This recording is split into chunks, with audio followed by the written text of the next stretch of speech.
ജിൻഡോയൊക്കെ തകർത്തിട്ടുണ്ട് എന്ന് തന്നെ വേണം പറയാൻ. അപ്പൊ ജിൻഡോ ആറാടിയ സിനിമയാണ്.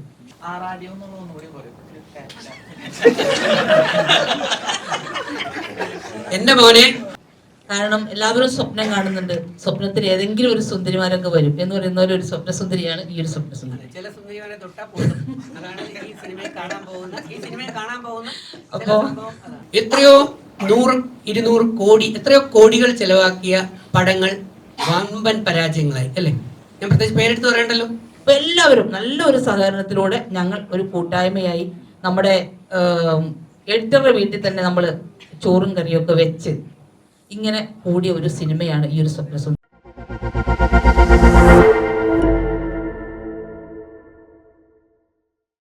ആരംഭിക്കാൻ പോവുകയാണ്. നാളെ റിലീസാകുന്ന ചിത്രം കേരളത്തിലുടനീളം തിയേറ്ററിലെത്തിയാണ്. കേരളത്തിലെ വിവിധ തിയേറ്ററുകളിൽ സ്വപ്നസുന്ദരി എന്ന ടൈറ്റിലുള്ള നമ്മുടെ മലയാള ചിത്രം UK-ലുമൊക്കെ റിലീസുണ്ട്. ഡയറക്ടർ UK-യിലാണ്. KGF-ലും പ്രസ് മീറ്റിൽ പങ്കെടുക്കാൻ വേണ്ടി എത്തിയിരിക്കുകയാണ്. അതോടൊപ്പം തന്നെ നമ്മുടെ doctor Rajith Kumar sir, Bigg Boss fame, നമുക്ക് വേണ്ടി ഇത്രയും ട്രിവാൻഡ്രത്ത് നിന്ന് കാലിന് സുഖമില്ലാതെ ഒരു ആക്സിഡന്റ് ആയിട്ട് കിടക്കുകയാണ്. 1 മാസക്കാലം റെസ്റ്റിലാണ്. പക്ഷെ എന്നിട്ടും അവിടെ ഇത്രയും ലോങ് സഞ്ചരിച്ചെത്തിയത് നമ്മൾ മാധ്യമപ്രവർത്തകരെ കാണാൻ വേണ്ടി മാത്രമാണ്. അപ്പം നമ്മുടെ പടത്തിനും നിങ്ങളുടെ സപ്പോർട്ട് ഉണ്ടാകണം. അദ്ദേഹം ഇവിടെ എത്തിച്ചേർന്നിരിക്കുകയാണ്. പിന്നെ നമ്മുടെ മലയാള സിനിമയിൽ പ്രൊഡക്ഷൻ കൺട്രോളർ, പ്രൊഡക്ഷൻ എക്സിക്യൂട്ടീവ് നമ്മൾ പലരും കണ്ടിട്ടുണ്ട് അല്ലേ? ഒരു ലേഡി, ഒരു വനിതാ പ്രൊഡക്ഷൻ കൺട്രോളറെ ആദ്യമായിട്ടാണ് കാണുന്നത്. അതാണ് ഷാൻസി സലാം ഇവിടെ ഇരിക്കുന്ന വ്യക്തി. നിർമ്മാതാവ് കൂടിയാണ് ചിത്രത്തിന്റെ. പിന്നെ നിഷാദ് കല്ലിക്കൽ എന്ന് പറഞ്ഞ ആർട്ടിസ്റ്റ്, ഒരുപാട് ചിത്രങ്ങൾ ഉണ്ടായിട്ടുണ്ട്. അദ്ദേഹം ബോച്ചെ, പുള്ളിയുടെ അപർണായിട്ടൊക്കെ വന്നിട്ടുണ്ട്, നിങ്ങൾക്ക് എല്ലാവർക്കും അറിയാം അല്ലേ? നിഷാദ് ചെയ്തിട്ടുണ്ട്. പിന്നെ 2 സുന്ദരിമാരെ നായികമാരുണ്ട്. ഒന്ന് ഷാലറ്റ്, ഒന്ന് മനീഷ, അവരുണ്ട്. അവരും പ്രധാന വേഷങ്ങളാണ് ചെയ്തിരിക്കുന്നത്. 3 നായികമാരുള്ളത് അല്ലേ ചിത്രത്തിൽ? 5 നായികമാരുള്ളത്. ഷിനു എത്തിയിട്ടില്ല. പിന്നെ നിങ്ങൾക്ക് ഏറെ അറിയാവുന്ന ബിഗ് ബോസ് താരം ജിൻഡോ, കഴിഞ്ഞ ബിഗ് ബോസ് വിന്നർ. ഇപ്പൊ ഏതാനും നിമിഷങ്ങൾക്കുള്ളിൽ അല്ല ഒരു അരമണിക്കൂറിൽ എത്തും. ട്രാവലിംഗ് ബ്ലോക്കിലാണ്. പുള്ളി ഇതിനകത്ത് പ്രധാന വേഷത്തിലെത്തിയിരിക്കുകയാണ്. ഇവരുടെയൊക്കെ ഒരു കൂട്ടായ്മയുള്ള ചിത്രമാണ് സ്വപ്നസുന്ദരി. തിയേറ്ററിലെത്തുകയാണ് നാളെ. അപ്പോൾ എല്ലാ മീഡിയ പ്രവർത്തകരും ആദ്യം നമ്മുടെ പടത്തെക്കുറിച്ച് തന്നെ സംവിധായകൻ പറഞ്ഞു തുടങ്ങും. പിന്നെ നിങ്ങൾക്ക് ഓരോരുത്തരായി സംസാരിച്ച ശേഷം നമുക്ക് എന്താണ് ചോദിക്കാനുള്ളത് ചോദിക്കാം. സാനിഫ്, നമ്മുടെ സ്വപ്നസുന്ദരി ചിത്രത്തിലെ മറ്റൊരു നായകൻ വന്നിട്ടുണ്ട്, സാനിഫ് മോഡലാണ്. പിന്നെ ഇതിനോടകം കുറച്ച് ചിത്രങ്ങൾ നായകവേഷമൊക്കെ ചെയ്തിട്ടുണ്ട്. മുഖംമൂടികൾ, കുറെ പടങ്ങൾ ചെയ്തിട്ടുണ്ട്. റാം ഷോയിലൊക്കെ കണ്ടിട്ടുണ്ടാവും ഈ വ്യക്തിത്വത്തിനോട്.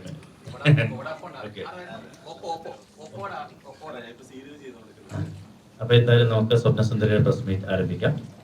സംവിധാനം തന്നെ.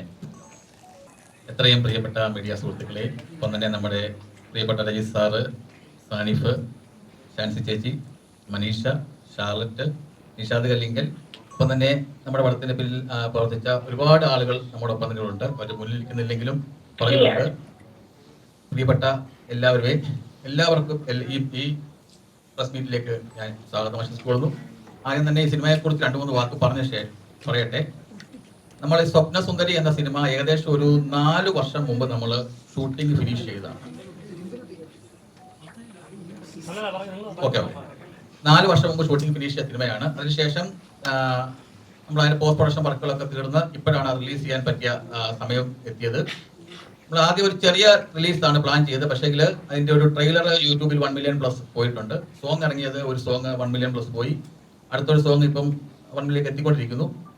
അപ്പോൾ നല്ലൊരു റീച്ചും, പിന്നെ പ്രത്യേകിച്ച് നമ്മൾ റിലീസ് അനുവദിച്ച തിയേറ്ററുകളൊക്കെ ഭയങ്കര റെസ്പോൺസും ആയപ്പോൾ ഇപ്പോൾ ഏകദേശം 60 തിയേറ്ററുകളും ആയിട്ടുണ്ട്. തിയേറ്റർ ആടിക്കൊണ്ടിരിക്കുകയാണ്. ഞങ്ങൾ ഇത്ര ലേറ്റ് ആകാൻ കാരണം ഇപ്പം PXD നമ്മൾ ആടിയിട്ടില്ല. PXD തിയേറ്ററുകൾ ഇപ്പം ആടിക്കൊണ്ടിരിക്കുകയാണ്. അപ്പം അതിന് ലോഡിങ് കാര്യങ്ങളൊക്കെ ആയിരുന്നു. അപ്പം നാളെ ഏകദേശം 60-ൽ കൂടുതൽ തിയേറ്ററുകളിൽ പടം വരുന്നുണ്ട്. നാളെ തന്നെ കുറച്ച് തിയേറ്റർ ആഡ് ചെയ്യുന്നുണ്ട്. നാളെ വൈകുന്നേരം ആകുമ്പോഴത്തെ കുറച്ച് തിയേറ്റർ ആഡ് ചെയ്യുന്നുണ്ട്. തിയേറ്റർ നല്ല റെസ്പോൺസാണ് കിട്ടിക്കൊണ്ടിരിക്കുന്നത്. അപ്പോൾ ഈ സിനിമ എന്ന് പറഞ്ഞാൽ ഇതൊരു ഏകദേശം ഒരു ലവ് കം ഒരു ത്രില്ലർ സിനിമയാണ്.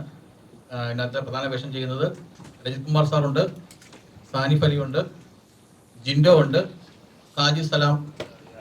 മുഹമ്മദ് സാജി സലാം ഉണ്ട്. പിന്നെ ശ്രീറാം മോഹൻ എന്ന് പറഞ്ഞ ഒരു ആർട്ടിസ്റ്റ് ഉണ്ട്. നമ്മുടെ GK പിള്ള സാറിന്റെ കൊച്ചുമകനാണ്. കാര്യസ്ഥൻ സിനിമയിലൊക്കെ ഉണ്ടായിരുന്ന GK പിള്ള സാറിന്റെ ചെറുമകനാണ്. അദ്ദേഹത്തിന്റെ ആദ്യത്തെ പടമാണ്. അങ്ങനെ 5 നായകന്മാരും ഒപ്പം 5 നായികമാരും ഉണ്ട്. മനീഷ മോഹൻ ഇതിന്റെ ടൈറ്റിൽ ക്യാരക്ടർ ചെയ്യുന്നു. സ്വപ്ന സുന്ദരി എന്ന ഡ്രീങ്കർ ക്യാരക്ടർ മനീഷ മോഹൻ. സാനിഫിന്റെ പേരായിട്ട് നേഹ എന്ന ക്യാരക്ടർ ചെയ്യുന്നു ഷാർലറ്റ് സജീവ്. ഒപ്പം തന്നെ വാസന്തി എന്ന ക്യാരക്ടർ ചെയ്യുന്ന ദിവ്യ തോമസ്. ഒപ്പം തന്നെ സാജിദിന്റെ നായികയായിട്ട് വരുന്ന ഷാരോൺ. രണ്ടുപേരും ഇവിടെ ഇല്ല, പുറത്ത് പഠിക്കുകയാണ്. ഒപ്പം തന്നെ ഡോക്ടർ ഷിനു ശ്യാമളൻ ഉണ്ട്, ജിൻഡോയുടെ പേരായിട്ട് ഡോക്ടർ ഷിനു ശ്യാമളൻ. 5 നായകന്മാരും 5 നായികമാരും ഉള്ള ഒരു സിനിമയാണ്. അതിനകത്ത് സക്കറിയ പുന്നൂസ് എന്നുള്ള ഒരു പ്ലാന്റഡ് ക്യാരക്ടറാണ് രേഷ് സാർ ചെയ്യുന്നത്. അദ്ദേഹത്തിന്റെ മകനായിട്ടാണ് ജിൻഡോ അഭിനയിക്കുന്നത്. ഷാനു എന്ന ക്യാരക്ടർ സാനിഫ്. ഇതിൽ ഒപ്പം തന്നെ ശിവജി ഗുരുവായൂർ, സാജൻ പള്ളുരുത്തി, പ്രദീപ് പള്ളുരുത്തി അടക്കമുള്ള കുറച്ച് ആർട്ടിസ്റ്റുകളും. പിന്നെ അതുകൂടാതെ നമ്മൾ ഈ സിനിമയിൽ ഏകദേശം ഇതിന്റെ പ്രത്യേകത വെച്ചാൽ നമ്മൾ ഇതിന്റെ ക്യാരക്ടർ പോസ്റ്റർ ഒരു 3 വർഷം ഇറക്കിയായിരുന്നു. ഏകദേശം ഈ പടത്തിൽ 80 ക്യാരക്ടേഴ്സ്. അതാണ് നമ്മൾ ഇപ്പോൾ കാണുമ്പോൾ ഈ 10 ക്യാരക്ടർ 15 ക്യാരക്ടർ, ഇത് 80 ക്യാരക്ടേഴ്സ് ഉണ്ട്. ഡയലോഗ് ഉൾപ്പെടെയുള്ള സീനുള്ള 80 ക്യാരക്ടർ ഉണ്ട്. അതിൽ 50 ക്യാരക്ടർ പോസ്റ്റർ നമ്മൾ ഇറക്കി. അന്ന് റെക്കോർഡൊക്കെ ആയിരുന്നു 2 വർഷം മുമ്പ്. നിങ്ങൾ വീട്ടിൽ ജസ്റ്റ് മീഡിയാസ് എല്ലാം ഭയങ്കരമായിട്ട് സപ്പോർട്ട് ചെയ്തു. ഒപ്പം തന്നെ സ്വാമി ഗംഗേശാനന്ദ എന്ന് പറയുന്ന സ്വാമിജി വഹിക്കുന്നുണ്ട്. അതൊക്കെ വലിയ വലിയ വാർത്തകൾ വന്നതാണ്. അത് 50 ലൂസിഫർ എന്ന സിനിമയുടെ 36 ക്യാരക്ടർ പോസ്റ്റർ ആയിരുന്നു ഇതിനു മുമ്പ് ഏറ്റവും കൂടുതൽ ക്യാരക്ടർ പോസ്റ്റർ വന്നത്. പക്ഷെ അതിനെ നമ്മൾ ബ്രേക്ക് ചെയ്ത് നമുക്ക് 50 ക്യാരക്ടർ പോസ്റ്റർ ഇറക്കി. നമുക്ക് ഒരു 80 ക്യാരക്ടർ പോസ്റ്റർ ഇറക്കാനുള്ള ക്യാരക്ടർ നമ്മുടെ ഉണ്ടായിരുന്നു. അത്രയും വലിയ ഒരുപാട് ആർട്ടിസ്റ്റുകൾ എന്ന് വെച്ചാൽ 50 പുതുവം നമുക്ക് അവസരം കൊടുത്തിട്ടുണ്ട്. ഒപ്പം തന്നെ സിനിമയ്ക്ക് പുറകിൽ ടെക്നീഷ്യൻസ് ആയിട്ട് വന്നവരെല്ലാം, ഇപ്പൊ ഇൻക്ലൂഡിങ് മീ, ഞാൻ ഉൾപ്പെടെയുള്ള എല്ലാ ആളുകളും പുതുമുഖങ്ങളാണ്. ഞാനൊരു നേരത്തെ ഒരു സിനിമയും സിനിമ ജസ്റ്റ് എന്റെ പ്രിയപ്പെട്ട ഞാൻ ഗുരുവായൂർ കാണുന്ന ബെന്നി ആശ്വാസിയാണ്. അദ്ദേഹത്തെ സിനിമയെ കണ്ടുപഠിച്ചിട്ടുള്ള വ്യക്തി എന്ന നിലയിൽ അതിന്റെ അസിസ്റ്റന്റ് അല്ല, അദ്ദേഹത്തോടെ വർക്ക് ചെയ്ത് അദ്ദേഹത്തോടെ യാത്ര ചെയ്ത് അതിന്റെ സിനിമയിൽ പങ്കാളിയായി സിനിമ കണ്ടുപഠിച്ചു. പിന്നെ തിയേറ്റർ, എനിക്കൊരു തിരുവല്ലായി ജേക്കബ്സ് എന്നൊരു തിയേറ്റർ നമുക്കുണ്ടായിരുന്നു. സിനിമ വർഷങ്ങളായിട്ട് തിയേറ്റർ അറിയാം, സിനിമ അറിയാം. അങ്ങനെ സിനിമയിലേക്ക് എത്തപ്പെട്ട ഒരു വ്യക്തിയാണ് ഞാൻ. ഒപ്പം തന്നെ ഇതിന്റെ പിന്നിൽ പ്രവർത്തിച്ച എല്ലാവരും തന്നെ പുതിയ ആളുകളാണ്. ക്യാമറമാൻ ആയാലും ഇതിന്റെ എഡിറ്റർ ഒഴിച്ച്, ഇതിന്റെ ടെക്നിക്കൽ ടീം ഒഴിച്ച് ബാക്കി എല്ലാവരും പുതിയ ആൾക്കാരാണ്. എഡിറ്റർ സൗണ്ട് മിക്സിംഗ് ഒക്കെയാണ് ചെയ്യുന്നത്. വിശ്വാസം ഉപയോഗം ചെയ്തിട്ടുള്ള കരൺ പ്രസാദാണ് സൗണ്ട് മിക്സിംഗ്. ബാക്കി ടെക്നിക്കൽ എല്ലാം വരുന്ന ആളുകളെല്ലാം ടോപ്പ് ലെവൽ ആണ്. ബാക്കി post production team, shooting team and ആർട്ടിസ്റ്റുകൾ ഒരു 90% പുതുമുഖങ്ങളായിരുന്നു. ഇത്ര സിനിമയെ സപ്പോർട്ട് ചെയ്യേണ്ടത് നിങ്ങളെ പോലുള്ള മീഡിയാസ് ആണ്. കാരണം നാളെ പറഞ്ഞ പോലെ നാളെയാണ് റിലീസ്. നമുക്ക് ഒറ്റ ദിവസമേ ഉള്ളൂ. നാളെ റിലീസ് വെക്കാൻ കാരണം 2 കാര്യം. ഒന്ന്, ഞാൻ UK-ൽ നിന്ന് എത്തിയത് ഈ 2 ദിവസം മുമ്പാണ്, 28-ാം തീയതിയാണ്. അപ്പൊ എന്റെ പാസ്പോർട്ടിന് ചെറിയൊരു 5 മാസം 4 മാസത്തിൽ താഴെ വാലിറ്റുള്ളായിരുന്നു. അപ്പൊ എനിക്ക് മിനിഞ്ഞാന്ന് പോയി പാസ്പോർട്ട് പുതുക്കേണ്ട ആവശ്യം വന്നു. പിന്നെ ഇന്നലെ ഒരു ദിവസം ഉള്ളായിരുന്നു. പിന്നെ സാറിന്റെ കാലിനും 27 വരെ കാലിന് റെസ്റ്റ് ഉണ്ടായിരുന്നു. അപ്പൊ അതുകൊണ്ടാണ് നമ്മൾ മീറ്റിംഗ് ഇന്നത്തേക്കാക്കി. നമ്മൾ 28 വെച്ച് മീറ്റിംഗ് ഇന്നത്തേക്ക് മാറ്റി വെച്ചു. ഈ ഒറ്റ ദിവസം നമുക്ക് മുമ്പിലുള്ളൂ. അപ്പൊ നിങ്ങൾ എല്ലാവരും, നമ്മുടെ ഒരു ഹംബിൾ റിക്വസ്റ്റ് ആണ്, ഇത് ഇന്ന് തന്നെ അത് എയർ ചെയ്ത് ഇന്ന് തന്നെ ജനങ്ങളിൽ എത്തിക്കണം. കാരണം അറിയാമല്ലോ, ഇപ്പൊ നിങ്ങൾ പറഞ്ഞ പോലെ തന്നെ ഈ ബിഗ് ബോസ് ആയാലും എന്തായാലും എന്ത് കണ്ടന്റ് ആരെയും ക്രിയേറ്റ് ചെയ്യുന്നതിൽ മുമ്പിൽ മീഡിയാസ് ആണ്. മീഡിയാസ് ഇല്ലെങ്കിൽ, നിങ്ങളില്ല എങ്കിൽ നമ്മളൊന്നും ഇല്ല. ഒരു സിനിമ നല്ലതാണെങ്കിലും മോശമാണെങ്കിലും അത് ജനങ്ങളിൽ എത്തുന്നത്, പ്രത്യേകിച്ച് ഇപ്പോൾ കൂടുതലും ഓൺലൈൻ മീഡിയാസിൽ കൂടെ തന്നെയാണ് ജനങ്ങളിൽ എത്തുന്നത്. അപ്പം എല്ലാവരും അത് ചെയ്യുക എന്നുള്ളതാണ് എൻ്റെ ഒരു ഹംബിൾ റിക്വസ്റ്റ്. ഒപ്പം തന്നെ നിങ്ങൾ വന്നതിൽ വളരെ സന്തോഷമുണ്ട്. എല്ലാവരും ഒരിക്കൽ കൂടെ ഇത് നമ്മുടെ ശ്രീറാം മോഹനാണ്, നമ്മുടെ അടുത്ത ഒരു നമ്മുടെ നായകൻ GK പ്രസാദിന്റെ ചെറുമകനാണ്. അപ്പൊ അദ്ദേഹത്തെ കൂടെ ഈ മീറ്റിംഗിലേക്ക് സ്വാഗതം ചെയ്തുകൊള്ളുന്നു. അപ്പൊ ഞാൻ ഇത്രയും പറഞ്ഞുകൊണ്ട് ഞാൻ മൈക്ക് രജിത് കുമാർ സാറിനെ കൈമാറുകയാണ്. ഓക്കെ, അപ്പൊ സുഹൃത്തുക്കളെ, വളരെ ഫെമിലിയർ ഫേസുകളാണ്. ഈ സിനിമ സ്വപ്നസുന്ദരി എന്ന് പറയുന്ന സിനിമ ബാഹുബലിയുമായി കമ്പയർ ചെയ്ത് കളയരുത്. നമ്മുടെ ചിലരുടെ ചിന്തകൾ അങ്ങനെയാണ്, ബാഹുബലി പോലെ വരുമോ, അല്ലെങ്കിൽ അത്രയും വരുമോ? ഇല്ല. ഇതൊരു ചെറിയ പ്രകൃതി രമണീയമായിട്ടുള്ള, നമ്മൾ ഊട്ടി കൊടൈക്കനാൽ എന്ന് പറയുന്ന പോലെ നമ്മുടെ ഇടുക്കി, രാജാക്കാട്, മൂന്നാർ, മാട്ടുപ്പെട്ടി അങ്ങനെയുള്ള മനോഹരമായ പ്രദേശങ്ങളിൽ ചിത്രീകരിച്ച്, കൂടാതെ കുറച്ച് ഭാഗം സിംഗപ്പൂർ, വിദേശ രാജ്യങ്ങളിലും ചെറുതായിട്ട് ചിത്രീകരിച്ച് മനോഹരമായ ഒരു റൊമാൻറ്റിക് ഫാമിലി ത്രില്ലർ ജോണറിൽ വരുന്ന ഒരു സിനിമയാണ്. ചെറിയ പ്രൊഡ്യൂസറാണ്, ചെറിയ സിനിമയാണ്. ഒരുപാട് ചെറിയ സിനിമകൾ ഇപ്പോൾ ഇറങ്ങുന്നു. ഞങ്ങളിപ്പം ഞാൻ ബിഗ് ബോസ് കഴിഞ്ഞ് വന്നപ്പം ചെയ്ത ആദ്യ പടമാണ്. ഇപ്പം ദൈവം അനുഗ്രഹിച്ച് 31ാമത്തെ പടം ചെയ്ത് കഴിഞ്ഞു. ആ 31ാമത്തെ പടത്തിലാണ് ഞാനിങ്ങനെ ഒരു ആക്സിഡൻറ്റ്, ഫാമിലി സർക്കസ് എന്ന് പറയുന്ന സിനിമ തൃശ്ശൂർ നടന്നപ്പോൾ അതിനകത്തൊരു ഷോട്ടിൽ തന്നെ, സീനിൽ തന്നെ ഇറങ്ങി വരുന്നൊരു സീൻ. അത് വളരെ സിൻസിയറായിട്ട് ചെയ്തുകൊണ്ട് കാല് സ്ലിപ്പായി പോയി. അങ്ങനെ കാലിൻ്റെ പാദം 2 പുറത്തിലാവും. ഡോക്ടർ 2 മാസം ഫുൾ റെസ്റ്റ് പറഞ്ഞാണ്. 45 ദിവസം ആവുന്നു. എന്നാലും തറയെ കാല് വയ്ക്കാൻ 27-28 കൊണ്ട് പറ്റും അന്നുകൊണ്ട്. അതുകൊണ്ടാണ് ലേറ്റ് ആയിപ്പോയത്. അപ്പം ഇത്രയും സിനിമകൾ ചെയ്തു വന്നതിൽ ഏകദേശം 15-20 സിനിമകളും ചെറിയ സിനിമകളാണ്. പക്ഷേ അതിൻ്റെ സ്ക്രിപ്റ്റുകൾ ഗംഭീരമാണ്. പിന്നെ സാറ് പറഞ്ഞ പോലെ പുതുതലമുറയ്ക്ക് ഒരുപാട് അവസരങ്ങൾ കൊടുക്കുന്ന സിനിമകളിലാണ് എന്നെപ്പോലെയുള്ള ആൾക്കാർക്ക് കൂടുതൽ സാധ്യത കിട്ടുന്നത്. കാരണം ഞാൻ എല്ലാ കോംപ്രമൈസിനും തയ്യാറാവുന്ന ആളാണ്. നിങ്ങളോട് ഞാൻ പലപ്പോഴും പറഞ്ഞിട്ടുണ്ട്, ഞാൻ എല്ലാ കോംപ്രമൈസിനും തയ്യാറാണ്. ആ എല്ലാ കോംപ്രമൈസും ഞാൻ സ്വീകരിച്ചതുകൊണ്ട് എന്ന് വെച്ചാൽ എനിക്ക് കാരവൻ ഇല്ലാത്ത സിനിമകളിൽ അഭിനയിക്കണം, സ്റ്റാർ ഹോട്ടൽ ഇല്ലാത്ത സിനിമകൾ അഭിനയിക്കണം, വലിയ പ്രൊഡക്ഷൻ ഇല്ലാത്ത കോസ്റ്റ് ഇല്ലാത്ത സിനിമകളിൽ അഭിനയിക്കണം. കാരണം സിനിമ പലരുടെയും പാഷനാണ്. അതിലൂടെ കയറി വന്ന് വിജയിച്ചു കഴിഞ്ഞാൽ നമുക്ക് ഉയർന്ന വലിയ ബാനറുകളിലേക്ക് എത്തിച്ചേരാൻ പറ്റും. അപ്പോൾ പുതുതലമുറയിലെ കുട്ടികളെ പലപ്പോഴും എക്സ്പീരിയൻസ്ഡ് ആയിട്ടുള്ള മുൻനിരയിലെ വലിയ സിനിമകളിലേക്ക് പെട്ടെന്ന് എടുക്കുന്നത് വളരെ റെയറാണ്. അപ്പോൾ നമ്മുടെ കഴിവ് തെളിയിക്കണം. ഞാനും അത് മനസ്സിലാക്കിയിട്ട് തന്നെയാണ് ഇരിക്കുന്നത്. അപ്പോൾ നമ്മുടെ കഴിവ് തെളിയിച്ചു കൊടുക്കുന്ന സിനിമകളാണ് ഞാൻ ചെയ്തിരിക്കുന്ന ഈ പല സിനിമകളും. എപ്പോൾ പുറത്ത് ഇറങ്ങും എന്ന് അറിയില്ല.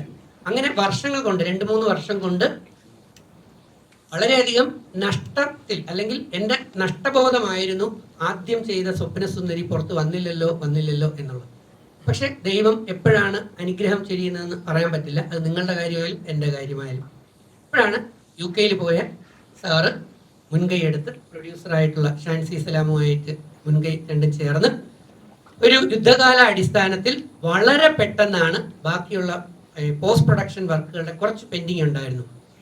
സാമ്പത്തികം തന്നെയായിരുന്നു പ്രോബ്ലം, അല്ലെ വേറെ ഒന്നും ആയിരുന്നില്ല പ്രോബ്ലം. സാമ്പത്തികമാണ് ഇപ്പൊ പ്രോബ്ലം എന്ന് നിങ്ങൾക്കറിയാം. അപ്പോൾ ആ സാമ്പത്തികം കണ്ടെത്തി വളരെ പെട്ടെന്ന് എല്ലാം ഭംഗിയായി ചെയ്ത് ബെസ്റ്റാക്കി തന്നെയാണ് സംഗതി റെഡിയാക്കി. ഇപ്പൊ ക്യൂബിലും UFOയിലും എല്ലാത്തിലും അപ്ലോഡ് ചെയ്തിട്ട് സാർ വന്നതേ ഉള്ളൂ. അതുകൊണ്ടാണ് ഒരല്പം ലേറ്റായി പോയത്. ഈ സിനിമയിൽ അതിശക്തമായ ഒരു ജില്ലാ പഞ്ചായത്ത് പ്രസിഡന്റ് എന്ന് പറയുന്ന സക്കറിയ പുന്നൂസ് എന്ന് പറയുന്ന ഒരു കഥാപാത്രമായിട്ടാണ് ഞാൻ ചെയ്യുന്നത്. ഡബിൾ റോളാണെന്ന് തോന്നിക്കുന്ന രീതിയിലുള്ള 2 ലുക്ക് എനിക്കിതിനകത്തുണ്ട്. അത് ഷാൻസി സലാം പ്രൊഡ്യൂസ് ചെയ്ത് ഡയറക്റ്റ് ചെയ്ത അടുത്തൊരു പടമുണ്ട്, പാഞ്ചാലി AD 2021. അതിനകത്തും എനിക്ക് ഡബിൾ റോളാണ്. അപ്പോൾ എനിക്ക് ഇടിവെട്ട് സ്ക്രിപ്റ്റുകളും ക്യാമറയാണ്. പക്ഷേ നമുക്കുള്ള പ്രശ്നം എന്ന് പറയുന്നത് വലിയ പ്രൊഡ്യൂസർമാരെ സാമ്പത്തികം അങ്ങനെയുള്ളത് കിട്ടുന്നില്ല. അപ്പോൾ ചെറിയ പ്രൊഡ്യൂസർമാരുടെ സഹായത്തോടെയാണ് ഇത് അണിയിച്ചൊരുക്കുന്നത്. അപ്പോൾ ഇതുപോലെയുള്ള ചെറിയ പടങ്ങൾ വിജയിച്ചാൽ മാത്രമേ, സാമ്പത്തികമായി വിജയിച്ചാൽ മാത്രമേ ഇവരെ പോലെയുള്ളവർ വീണ്ടും പുതിയ പടങ്ങൾ എടുക്കാനും നിങ്ങളെപ്പോലെയുള്ള പുതുതലമുറയ്ക്ക് ഒരുപാട് അവസരങ്ങളും കിട്ടത്തുള്ളൂ. അപ്പൊ ആ ഒരു കാര്യം കൂടെ മനസ്സിൽ വെച്ച് വേണം ഞങ്ങളുടെ സിനിമ നോക്കാനായിട്ട്. പകൽമാരാരുടെ സിനിമ വന്നു. അതുപോലെ തന്നെ ദിൽഷ പ്രസന്നന്റെ സിനിമ അനൂപ് മേനോൻ ചേട്ടനുമായിട്ട് ചെയ്തുകൊണ്ട് കഴിഞ്ഞ വർഷങ്ങളിൽ ഒരു സിനിമ വന്നിരുന്നില്ലേ അല്ലേ? ആ പേരെനിക്ക് ഓർമ്മ വരുന്നില്ല. പക്ഷെ ആ പല സിനിമകളും ബോക്സ് ഓഫീസിൽ അല്ലെങ്കിൽ സാമ്പത്തികമായി വിജയിക്കാതെ പോകുന്ന ഒരു കാഴ്ചയാണ് ഇപ്പൊ ഇറങ്ങിയ. ഞാൻ പറഞ്ഞത് ബിഗ് ബോസിൽ നിന്ന് വന്ന എൻ്റെ അടുത്ത സുഹൃത്തുക്കളെ വെച്ച് പറഞ്ഞു എന്നുള്ളതേ ഉള്ളൂ. അപ്പൊ അതുകൊണ്ട് ഞങ്ങളും റിസ്ക് എന്ന് പറഞ്ഞില്ല, ഞങ്ങൾ അഭിനയിച്ചിട്ടുണ്ട്, ഗംഭീരമായിട്ട് അഭിനയിച്ചിട്ടുണ്ട്. ജിൻഡോയൊക്കെ തകർത്തിട്ടുണ്ട് എന്ന് തന്നെ വേണം പറയാൻ. അപ്പൊ ജിൻഡോ ആറാടിയ സിനിമയാണ്, ഷിനു ശ്യാമളനൊക്കെ തകർത്ത സിനിമയാണ്. പക്ഷെ ചെറിയ ബഡ്ജറ്റിൽ ഒതുങ്ങി എന്നുള്ളത് കൊണ്ട് നിങ്ങൾ നമ്മളെ ഇങ്ങനെ പിന്തിരയിലാക്കി കളയരുത്, ആ ഒരു പ്രശ്നമേ ഉള്ളൂ. അപ്പം ഇതിനകത്ത് സക്കറിയ പുന്നൂസ് വളരെ റിസ്കി ആയിട്ടുള്ളൊരു വേഷമാണ് ചെയ്തിരിക്കുന്നത്. ഡബിൾ ഫേസിൽ വില്ലനാണോ നായകനാണോ എന്നുള്ളത് സിനിമ കാണുമ്പോൾ അത് കൃത്യമായിട്ട് ബോധ്യപ്പെടും. പിന്നെ സാർ പറഞ്ഞ പോലെ എല്ലാ യൂത്തന്മാർക്കും നായികമാരുണ്ടായിരുന്നു, എനിക്ക് മാത്രം ഒരു നായികയെ തന്നില്ല. പക്ഷെ എനിക്ക് കുറേ നായികമാരെ പല വഴിയിലായിട്ട് കിട്ടിയിട്ടുണ്ട് ആ സിനിമയ്ക്കകത്ത്. അത് ആ സിനിമ കാണുമ്പോൾ നിങ്ങൾക്ക് ബോധ്യപ്പെടും. അതാണ് അതിൻ്റെ മറ്റൊരു സൈഡ് വന്നിരിക്കുന്നത്. അപ്പോൾ പിന്നെ ഉള്ള നല്ല അടിപൊളി 3 പാട്ടല്ലേ 5 പാട്ടുകൾ അടിപൊളി. സാധാരണഗതിയിൽ ഒരു സിനിമയിൽ ഒരു പാട്ടെടുക്കുക വളരെ ശ്രമകരമാണ്, എക്സ്പെൻസീവ് ആണ്. അപ്പോൾ ഇതിൽ മനോഹരമായ 5 പാട്ടുകൾ, പലതും മില്യൺസ് അടിച്ചു കഴിഞ്ഞ സംഭവമാണ്. ക്യാരക്ടർ ഗംഭീരമായിട്ട് തന്നെ ചെയ്ത് ഞാൻ ആസ്വദിച്ച് ചെയ്ത ആദ്യ പടമാണ്. അതിപ്പം ദൈവാനുഗ്രഹം കൊണ്ട് നാളെ ഇറങ്ങുന്നു. കൂടെയുള്ള ഫ്യൂച്ചർ നടികളാവേണ്ട ആർട്ടിസ്റ്റുകളല്ല, ആരും മോശമായിട്ട് വന്നിട്ടില്ല. പിന്നെ നമ്മളെ പറഞ്ഞ കണക്ക് പ്രൊഡക്ഷൻ്റെ കോസ്റ്റ് വലുതായിട്ട് എടുക്കാൻ പറ്റാത്തതുകൊണ്ട് നമ്മൾ വലിയ സ്ക്രീനിൽ കാണിക്കാൻ തക്ക രീതിയിലുള്ള വലിയ സീനറികളോ ആർട്ടുകളോ ഒന്നും അതിനകത്തില്ല. പക്ഷെ ചെറിയ രീതിയിൽ നിങ്ങൾക്കെല്ലാം എൻജോയ് ചെയ്യുന്ന രീതിയിലുള്ള പ്രത്യേകിച്ച് യൂത്തിന് എൻജോയ് ചെയ്യാൻ പറ്റുന്ന രീതിയിലുള്ള നല്ലൊരു സിനിമയാണ് സ്വപ്നസുന്ദരി. അതുകൊണ്ട് നിങ്ങൾ എല്ലാവരും കാണണം, മറ്റുള്ളവരുടെ അഭിപ്രായം പറയണം. ഞങ്ങളെപ്പോലെയുള്ള ചെറിയ ആർട്ടിസ്റ്റുകളെയും വളർത്താനും പ്രോത്സാഹിപ്പിക്കാനും ഒരു മനസ്സ് കാണിക്കണം. നേരത്തെ ഇദ്ദേഹം പറഞ്ഞ പോലെ നിങ്ങളില്ലെങ്കിൽ ഞങ്ങളില്ല എന്ന് സാറ് പറഞ്ഞു. ഞാൻ അത് വിശ്വസിക്കുന്നില്ല. ഞങ്ങളില്ലെങ്കിൽ ഞങ്ങൾ മീൻസ് ആർട്ടിസ്റ്റുകളില്ലെങ്കിൽ, രാഷ്ട്രീയക്കാരില്ലെങ്കിൽ നിങ്ങളും ഇല്ല.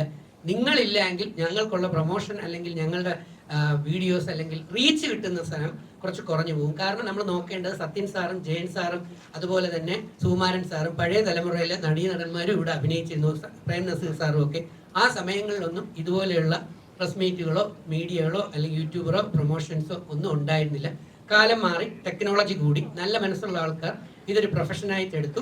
അപ്പം നമ്മളുമായിട്ട് ഒന്നിച്ചു കൂടുന്നു. അതാണ് ഞാൻ തുടക്കത്തിൽ പറഞ്ഞത്.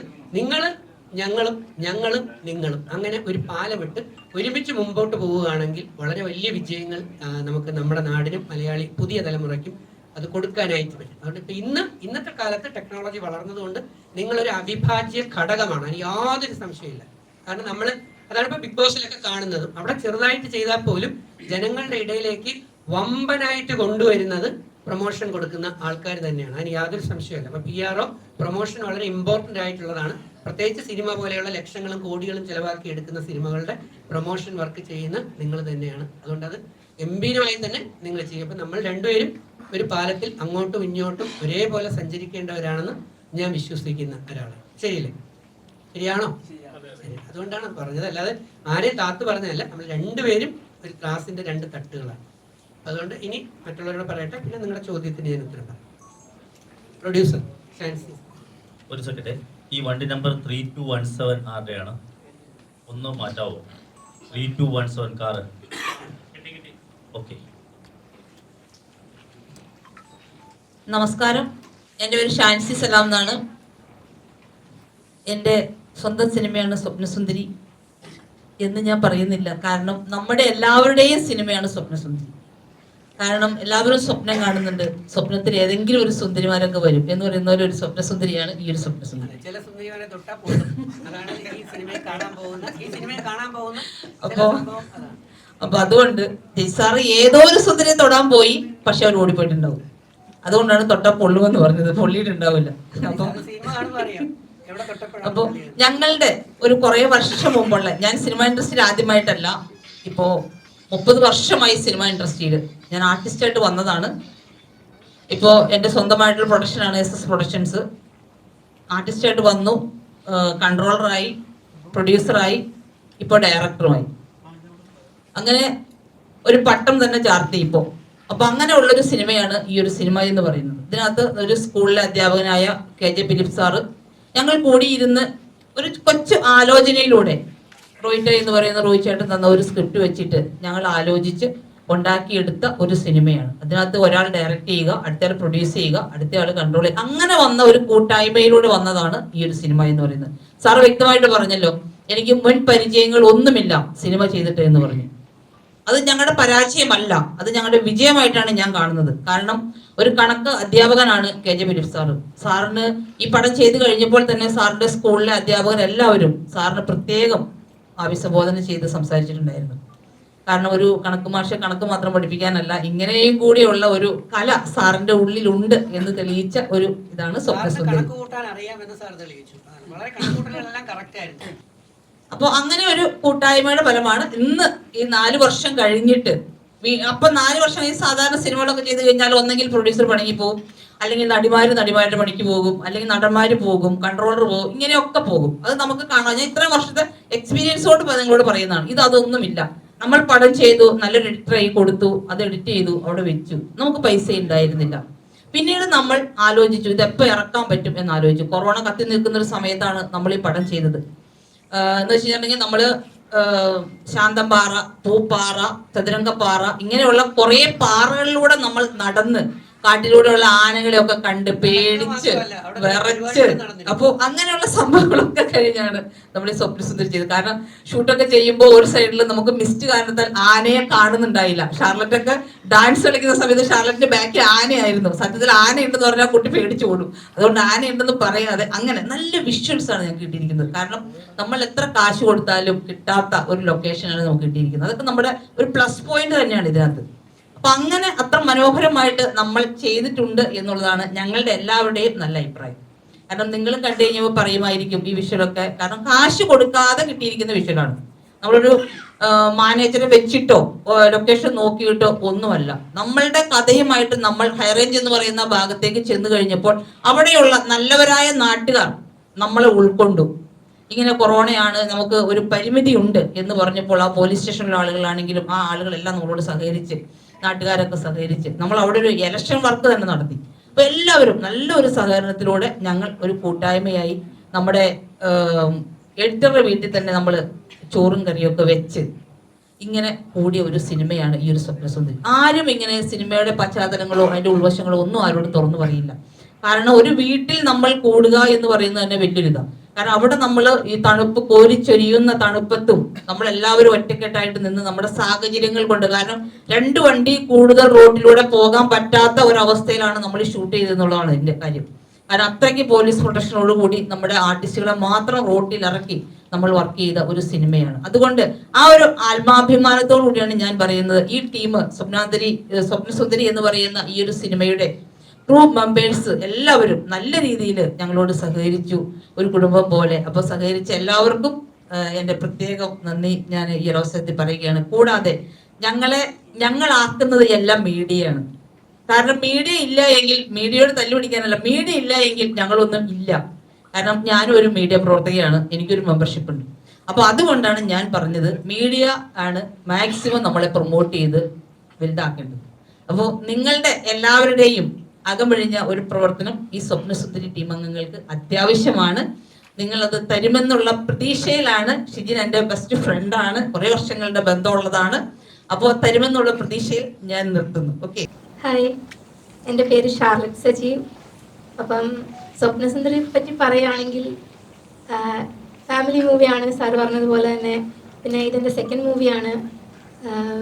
ഫസ്റ്റ് മൂവി ഇരട്ടച്ചങ്കൻ എന്ന് പറഞ്ഞൊരു മൂവിയാണ്, ഇത് സെക്കൻഡ് മൂവിയാണ്. ഇതിൽ ഞാൻ നേഹ എന്ന ക്യാരക്ടർ റോളാണ് ചെയ്തിരിക്കുന്നത്. നേഹ എന്ന് പറയുമ്പം ഷാനു എന്ന് പറഞ്ഞാൽ ചേട്ടൻ അഭിനയിച്ച പേരായിട്ടാണ് ഞാൻ അഭിനയിച്ചിരിക്കുന്നത്. അപ്പം ഇതിൽ കാണിക്കുന്ന നേഹ എന്ന് പറഞ്ഞൊരു ക്യാരക്ടറിൻ്റെ ഒരു പ്യുവർ ആയിട്ടുള്ള ഒരു പ്രണയമാണ്. അപ്പം നിങ്ങൾക്ക് ഈ സിനിമ കാണുമ്പോൾ മനസ്സിലാവും ബാക്കി ഈ പ്യുവർ ആയിട്ടുള്ള പ്രണയം വിജയിക്കുമോ ഇല്ലയോ എന്ന് ഈ മൂവി കാണുമ്പോൾ നിങ്ങൾക്ക് മനസ്സിലാവും. അത്രയുള്ളൂ. പിന്നെ എല്ലാവരും സപ്പോർട്ട് ചെയ്യുക, എല്ലാവരും മൂവി തിയേറ്ററിൽ തന്നെ പോയി കാണുക, ഞങ്ങളെ സപ്പോർട്ട് ചെയ്യുക. Okay, thank you. നമസ്കാരം. ആദ്യമേ എനിക്കൊരു അവസരം തന്ന ഫിലിപ്പ് സാറിന് നന്ദി ആദ്യം തന്നെ രേഖപ്പെടുത്തുകയാണ്. അതുപോലെ തന്നെ മറ്റൊരു സിനിമയിൽ ഒരു നായകതുല്യ കഥാപാത്രം തന്നെ തന്ന പ്രൊഡ്യൂസർ ഷാൻസി സലാമുണ്ട്. അടുത്തത് അത് പെട്ടെന്ന് റിലീസാവും എന്ന് പ്രതീക്ഷിക്കാം. അതുപോലെ തന്നെ നമ്മുടെ രജിത് കുമാർ സാറ്, പുള്ളി ഞാനും കൂടിയുള്ള മൂന്നാമത്തെ 3 സിനിമ അല്ലേ ടോട്ടൽ ചെയ്തു. അതിൽ നല്ലൊരു വേഷം എനിക്ക് മറ്റൊരു സിനിമയിലും വാങ്ങി തന്നു. ആലി എന്ന് പറഞ്ഞൊരു സിനിമ. അതുപോലെ പാഞ്ചാലി എന്ന് പറഞ്ഞ സിനിമയാണ് ഷാൻസി മാഡം ചെയ്തത്. ആലി എന്ന് പറഞ്ഞ സിനിമ നമ്മൾ ചെയ്തത് കന്യാകുമാരിയിൽ. കാസ്റ്റിംഗ് ഹെഡും പ്രൊഡക്ഷൻ ഡിസൈനറായിരുന്നു.